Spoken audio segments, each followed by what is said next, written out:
నేను మీ రామకృష్ణ నిహాన్ యాస్ట్రో న్యూమరాల్స్‌ని. ఈరోజు నేను కేదార్‌నాథ్‌కి వచ్చానండి. కేదార్‌నాథ్ టెంపుల్ ఆవరణలో ఉండి నేను చెప్తున్నాను. శ్రీను శ్రీనివాస్, శ్రీనివాసరావు అనే పేరు పెట్టుకున్నటువంటి వారికి మహర్దశ వచ్చింది. నేను చెప్తున్నాను. మీరు ఆ పరమేశ్వరుని అనుగ్రహం మీకు కలగబోతుంది. ఎందుకంటే మీరు పడినటువంటి కష్టాలు చాలండి. ఇక నుండి అభివృద్ధిలోకొస్తారు. ఎందుకంటే గురువు 9దో ఇంట్లోకొచ్చాడు. చూడండి, గురువు 9దో ఇంట్లోకొచ్చాడు తులారాశి వారికి అద్భుతం.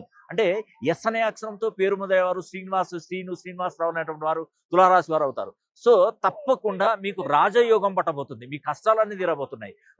సుమారుగా 2013 సంవత్సరం నుండి 2000 ఈ యొక్క 25 వరకు కూడా గ్రాఫ్ అనేది కూడా మొత్తం కూడా పడిపోయింది.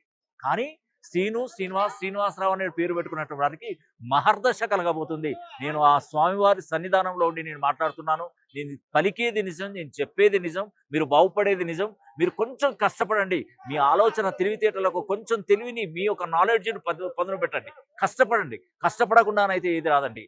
కాబట్టి కష్టపడుతూ మీరు మీ పేరులో ఉన్నటువంటి సంఖ్యాబలాన్ని మినిమం 270 డిగ్రీస్ నుండి 360 డిగ్రీ కోణంలో పేరు బలాన్ని పెంచుకొని, అదేవిధంగా 2500 ఫ్రీక్వెన్సీలో కనుక మీ పేరు ఉంచుకున్నట్టయితే మీకు మంచి రాజయోగం ఏర్పడుతుంది.